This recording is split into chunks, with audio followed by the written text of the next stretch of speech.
Hello, how's it going? Yes, I know it's been such a long time since I've had a haircut, but I'm going to sort that out this coming week. It's also been a year and a half since I updated you on the Winnebago. Actually, to be fair, it's been a year and 5 months. And what makes it really annoying is one of the last sentences I said at the end of the previous video on this was, I hope it's not going to be as long as last time. And I hope next time, part 4, the next update, will come sooner than 10 months or whatever it's been. So well done, Mike. Nice one. Right, what has changed since last time? Well, look, it is now officially an RC Winnebago. It's attached. It's functional. It's sort of functional. Okay. Last time it had all the electronics in it, but no steering because the steering link wasn't attached because I fitted narrower axles, and so I had to adjust the steering links. But it's all done now. This thing weighs so much. It's so heavy. I'm really pleased with it, and really, with a couple of tweaks, I could put the roof back on and call it a day. It's done. But I don't want to do that because the entire point from the start was to have the floor in, the interior in, and to have it, you know, look a bit like what I did when it was new. Although I'm actually going to revamp the interior, because the interior here, it's all brown plastic with a few bits of paper and all the rest of fake wood panel look and all the rest of it. And there's no material, there's no felt or anything like that. My plan is to, wow, that's filthy. It's been sitting so long. My plan is to really fully revamp that. So the truck itself, whoa, let's just not drop it. There we go. I've cut the floor, as you can see. Not the neatest job in the world at all, but I just needed to poke the top of the suspension mounts and the motor, etc., and the servo through the floor. And okay, all right, I've got to be honest with you. So, I mean, I'm always honest on this channel. That's the whole point. If you're here and you're familiar with this channel, you'll know that this is a channel for telling the truth only. So yeah, one of the main reason actually it's taken me so long to update you all is because genuinely, had a bit self-doubt creep in. I struggled cutting the floor. I tried to, on the last video, I had a little nick out the floor using my Dremel and a cutting disc, and that's as far as I got because the floor was so strong and the cutting disc was getting nowhere. It was just wearing itself smaller and smaller visibly and getting really nowhere. And I didn't really know where to go because I knew I'd have, this is super rare and they're quite expensive. I got it for Christmas a few years ago. I didn't really know the best way to approach it, and I'd only have one chance at it. And I'm quite hard on myself, quite a lot. You know, you look at Matthew, for example, working on stuff, he's got such self-belief and he'll commit to something knowing he can do it. Whereas I'm much more reserved in that regard. And even though I know I've got the skills, if I just put my mind to it, work it out, measure it properly, and then commit to it, I've proven myself time and time again to be capable. I do have an engineering mind. I am a son of an engineer, and I've been doing this sort of thing, you know, practical things my entire life, you know, servicing my own cars, etc. So I know I can do things, but I just had a little bit of self-doubt, and I didn't want to commit because what if I screwed it up? That was always in the back of my mind. And then, you know, the other week or the other day or whatever it was, I just thought, what are you doing? If you don't do it, it's not getting done. So just do it. So yeah, I went to cut it, and it's been really difficult because, I mean, as I said, it's not neat at all. It's not neat. It cost me several cutting discs. I got new blades for my jigsaw, and I was holding it on its side in the kitchen with a jigsaw. It was jumping everywhere. I think it cost me 2 or 3 jigsaw blades snapped. A bit sketchy, really. The vibration of this rubbing on the worktop, the kitchen worktop, has slightly damaged the kitchen worktop in this rented house of ours. Not ideal, but it's done now. Everything's clear. Yes, that's all poking through, but it's not too much of an issue because it's near the front. I mean, the motor's this far back, but the rest of it's that far back. The interior does have, let's try not to get any of this dust and muck in my coffee. The interior does have, I'll do it this way, there's another panel there, and the interior does have a raised part, see, a raised floor. If I need to push the raised floor back by altering this and cutting this, I can do that, not a problem, because there will be carpets. So even if there's holes in that plastic part to allow for more space, the carpet will hide it all anyway. So I'll sort that out. I'm telling you, it's quite the thing. It is quite, I'm trying to spill my coffee again, but it's quite the thing. I will show you how it's all mounted, but I'm going to have to unmount it because getting the battery in is the big challenge. At the moment, I've got the power cable for the ESC going under the dashboard, which is where, because I want to flip open the lid and switch it on and close the lid again. I want to have some sort of functionality, make use of the original, you know, Tonka toy play thing functionality. So I think that's quite nice. We're going to flip it. You got all the nice interior in that, but put your finger on the dashboard, turn it on.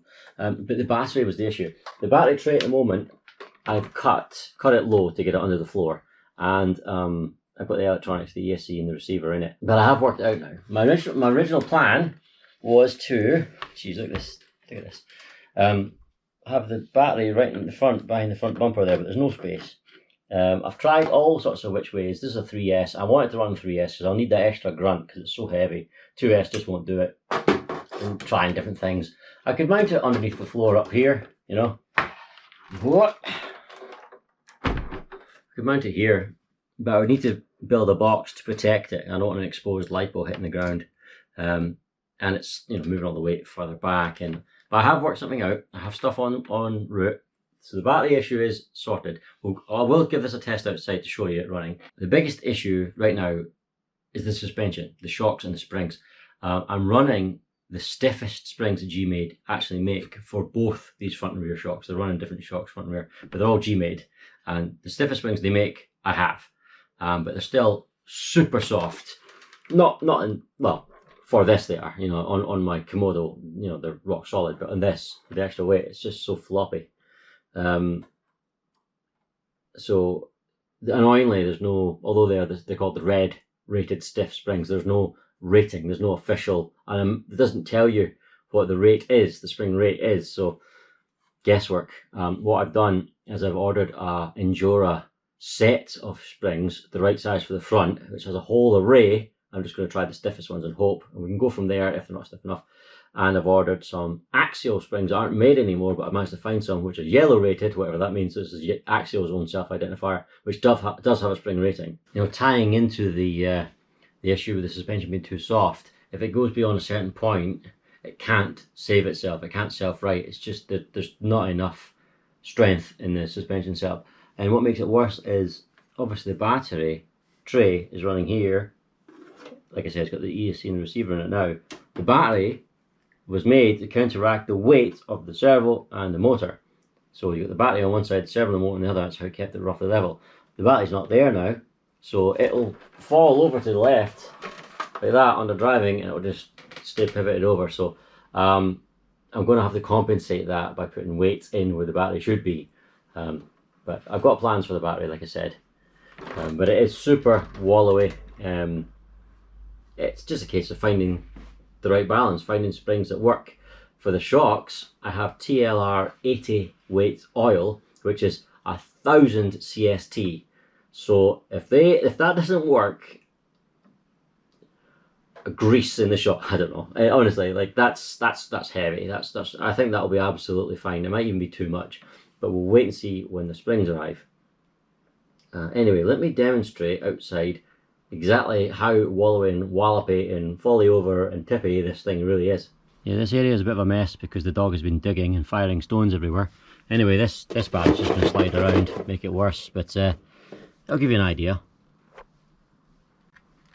So I just need to drop the transmitter. That's what I need to do. Switch it on under here. So I quite like that. That'll still be there because this will be hidden by the floor, and then you just whoop. So that'll be pretty cool. You can see it's already leaning over. It's just whichever way the battery goes, that's where it leans. So there's nothing really I can do about that just now.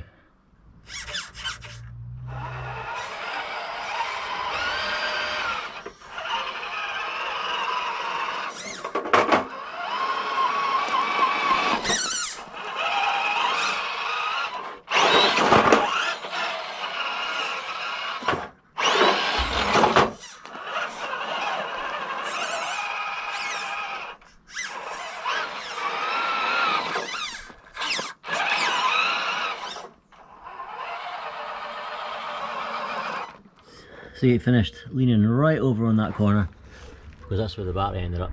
So yeah, it's very subject to where the battery goes. My plan should sort that. I'm not going to give it away just now, but hopefully it'll be sorted. But yeah, that suspension is way too soft, isn't it? Way too soft. I still think it looks good driving around though. Right then, let me show you how it's mounted. First thing I need to take out is the two bolts right there. These two bolts. Now these are key, although they're not really structural, but they're the first things that come out. If I can remember the size of the things. Now I've got to take out 4 much larger M5 bolts with M5 nuts near each corner, but not quite in the corners, using a spanner and this ancient ratchet thing that I've had since I was a teenager, which somehow still works. This is a bit awkward, but it can be done. And because this is awkward, I want to have it set up so that I can get the battery in and out, etc., without ever having to take the Winnebago off the chassis. That's the plan. I'm going to have to remove the on-off switch, but I can stick it back on again. It's not too much of an issue. Now, pull all these bolts out, we should be able to lift it clear of the chassis. Right, and with those 4 bolts out, there we go, we can lift it clear of the chassis, like that. Haha! 4 bolts plus the 2 in the middle. Now, this is how it bolts on. Just shelving L brackets through the frame, 4 of them, 1 roughly each corner, and then Bob's your uncle. Obviously through the floor. The floor is so strong in that steel as well, so it's perfectly strong enough. But in a little bit more detail, the holes in the frame along this Gmade chassis, they're all M3 holes. These are M5 holes on these L brackets, and also the frame is higher here than here. You know, this suspension all of a sudden seems super stiff without that weight on it.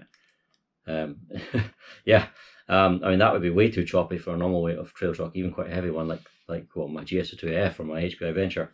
Anyway, the frame's higher here than it is here, so they have to be mounted at slightly different heights in order to get a level for this.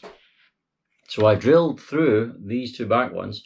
I'm going to cut the overhang off to make it look a bit neater and paint them to make them less conspicuous. You know, but that's not a job for right now. I've got to get the thing running and fixed first. So dead easy.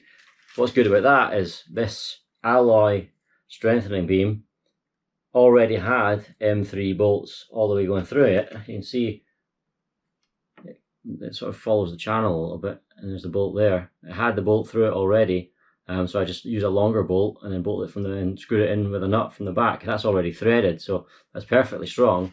And at the front, it had a plastic cross member to make the chassis more rigid at the front. Plastic's not going to be strong enough for this weight, so I drilled it out, the M3 holes, into M5 holes. The frames are steel on this, so it's still strong, but it's a lot stronger now rather than plastic. It's got this M5 threaded rod that I cut short, because you get them in 1 meter lengths, and threaded that through, and these are now bolted, essentially bolted, but with the M5 lock nuts, and that's not going anywhere. Now, obviously, these are all mounted on 1 bolt hole each, so there is a chance of them pivoting or leaning, and then therefore that would move, despite the fact that I've put a lot of yeehaw into it. You know, they're really tight. But to prevent that chance of moving, that's where these other 2, remember the 2 smaller bolts I put in through the floor? That's where they come in. They go right through this plastic cross member here, through the floor into that. Now this cannot move, because not only is it shaped to the chassis at a curved part, but there's 1 bolt hole at each side, but there's also a guide with a post that sticks through. So it's attached at 2 sides, 2 parts on that side, 2 parts on that side, so 2 sides each side, if that makes sense. That cannot move. And so as long as that's bolted to that, that also cannot move, and it takes the stress off these pivoting back and forward. So that's basically how it works at the moment. I can't get over how stiff that is without without the weight of that on it, this just seems so choppy, but when that on it is wobbly and floppy, it's rubbish. Anyway, yeah, maximum preload on the stiffest shocks they do on Gmade for these shocks, but still nowhere near enough. Almost, I mean, I'm about half preload, not quite half preload with this. I've got a lot more I can do, but if I preload this thing up like mad, it's still too soft, and then you've got it sitting, not as extreme as that, but you know what I mean, sitting wrong. I'm going to move all of the electronics. I'll redo the electronics, all the wiring and everything, because I've discovered, and I should have obviously worked this out, because the balance of the battery should be here, that's a battery tray, and the motor and the servos on this side, it's all leaning that way. I'm going to add essentially wheel weights along this side to compensate for the fact the battery isn't there. Then we're basically good. I mean, I likely need to shorten my homemade links, these longer extended links I made myself. I'm really pleased with these. They came out great. It's just threaded rod. I think it's 3mm threaded rod through alloy tubing. It just worked really well. Maybe need to shorten them a fraction, because as this squashes, the wheelbase extends slightly. So when there's no load, the wheelbase is perfect. But as you put load on it, it gets a couple of mil too long. And you know, for all the work I've put in there, I might as well get a bang on. But that's not an issue. You can shorten them quite easily. Yeah, and all the rest of it's coming on. It's a mishmash between Gmade parts and Boom Racing parts. You know, Boom Racing center prop shafts, Boom Racing axles, Gmade frame, Gmade front links. You know, the stainless steel steering links, front suspension links. That's all Gmade. Yeah, it's coming on. It's coming on. I'm very much looking forward to getting this finished now that I'm over that hump of committing to do it. I've done that now. It's come out great. Essentially, I'm having to do a doll's house interior because, you know, that's essentially what I'm doing is carpets and wallpaper and painting and, you know, that sort of thing. Because once my battery solution arrives, I'm going to give too much. I always give too much away there. We'll be laughing. So I'm looking forward to that. And it won't be as long for the next update this time. You don't blame me, do you? I don't blame you. Anyway, that's it. Thank you very much for watching. Take care. And you might see me and this soon. Ciao.